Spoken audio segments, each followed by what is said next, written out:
Before we get started, there is some strong language ahead. Viewer discretion is advised. Welcome to Convertibot Reviews. I'm your host, Convertibot, and the star of the show today is, well, technically I got a mob of stars over here.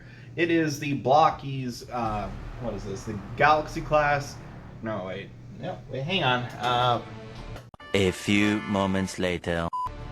Transformers 1, Galaxy version '07, 1 Wave 2, Christ, that's a mouthful.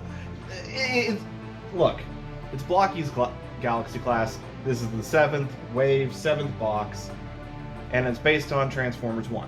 And I'm going to say this right off the bat. Blokees is getting a hell of a lot better with this, where the engineering on these figures is getting to insane levels. Now, one thing to note out of the boxes, these do not come with stands. The original Galaxy class figures, they do come with stands. These do not. They got rid of that. They make up for that by having a lot more to the actual figure themselves. But what they put in place is a crap ton more posability here. Like, holy cow, these things are really good. Not to mention, the majority of these figures have some sort of large accessory attached to them. Not all of them. Some of them don't. Shockwave, Soundwave, and Starscream, they don't come with anything other than just the figure itself. But I still highly recommend this set. And yeah, let's get into it. The amount of plastic, cardboard, trash compared to the figures you get, this is all trash. Just an FYI. There is so much crap here, it's not even funny. Granted, I don't keep instruction booklets, mainly because these aren't something I'm going to be taking apart, and even if they do come apart, they're incredibly easy to put together. Yeah, it's not worth it to keep it. Seriously, don't keep useless crap around. That's just clutter, and it just takes up space. Trash aside, every figure comes with their own set of instructions. So if you ever wanted to find out what you had in the box before opening the bags, just check the instructions. And that is because the engineering has improved and gotten a lot better. And this time around, we have an entirely new wave of characters, including Orion Pax, Cog Mode, D16, no Cog, Megatron, as he appears at the end of the film, Alpha Trion, 4 Sentinel Ghost Stabby, Starscream, Shockwave, and Soundwave, who make up for the lack of accessories with being incredibly solid figures. Lita 1, who this is the first time we have had a female Transformer at this scale from Blokees. And B-127, Bumblebee, and yeah, there's a story behind this little clusterfuck. Long story short, Blokees changed their engineering around, so where the waist joint is no longer a peg, it is a ball joint.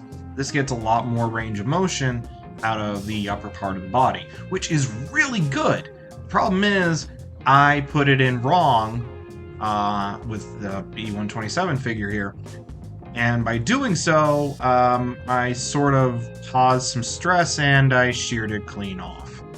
Yeah, that's my bad. The rest of the figures work perfectly fine. At least he can still stand. Somewhat. Nobody breathe. And now we get to address an elephant in the room. What the hell were they thinking with Alita 1? First things first. Posability-wise is actually stellar. She has double-jointed knees at this size, for Christ's sake. It is amazing. The problem is the sculpted posterior on this figure. Listen, I like my giant robot women. Step on me. Not really. Okay, maybe just a little. But where the hell does this come from? Blokees, take the hands out of your pants. Seriously. We do not need that here. We do not. And this is... It's so mind-bogglingly strange because even on their classic version of Alita 1, she doesn't have this. Alright, even on the Rise of the Beast RC, she doesn't have this. So, where the hell did this come from? Someone had a hard-on for Scarlett Johansson while making this? Yeah, I don't know where this came from. I'm going to label it as an unforgivable sin. In fact, it makes the damn deer she comes with all the better because of it. Because I'd rather praise the deer than... The ass is nicely sculpted, too. What did you do, Blokees? You're not that! You're not that kind of company! Stay away from that! Yeah, that makes it look like she's got a tramp stamp, too. Blokees, get your hands out of your pants. Okay, let's stop staring at ass for some time to actually talk about the rest of the cast. Or the rest of the figures here. In this case, Megatron. You get D16, which is just no cog. No real... Nothing special here. He's just similar to the rest of the previous wave. But you also get a Megatron based on his appearance at the end of the film. Now, this is also the special figure. I didn't get the special figure. That one has painting around his T-cog and the cannons on him too. So I was not lucky. And he looks great. Moving on from Megatron, we have Orion Pax, this time cogged compared to the last wave. And yeah, he comes with his little drill, that arm thingy that he used in the movie, though he should have had two, and the Matrix of Leadership for some reason, considering this is something that he shouldn't have until a little later. I wonder what scene I'm thinking of. Next up, we have Alpha Trion, who, while had a short appearance in the film, left an impact. And yeah, figure's pretty good. Represents his pose and stature pretty well. New pieces here for the head and neck.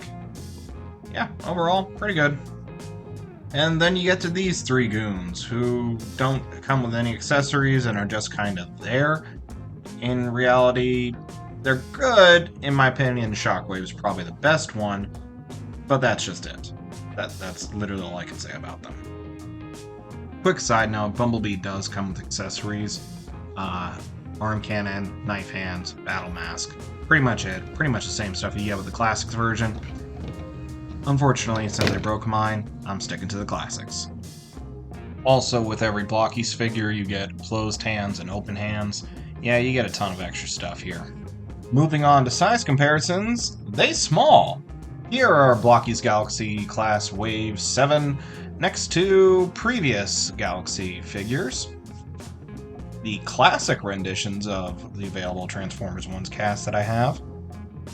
The SH Monstar's Dark Magician, our previous review that nobody watched. Don't lie, I'm aware. Blokees Hatsune Miku, The World Is Hers. And lastly, the Age of the Primes Megatronus, The Fallen, who had a large impact in the film despite not appearing in it. Overall, I do recommend these figures. Shoot, Blokees has... Yeah, they got me by the damn balls, okay? If they started making figures that actually transformed, I'd be very interested to see how they pull that off. But as of right now, these little Build-A-Figures or whatnot with a bunch of ball joints and all that, I mean, come on, they're solid. Their engineering's improving. We're getting more posability out of them. I'm excited to see where they go. I highly recommend them. Pick them up. Go for it. Either way, I'm ConvertBot. This has been Blokees Galaxy Class Wave 7. Rest in peace, TF1 sequel. And yeah, I'll catch you in the next one. And as for my next review, I need help. I legitimately do not know what the next review will be. Maybe an Optimus Prime because the algorithm said fuck you. Stay tuned.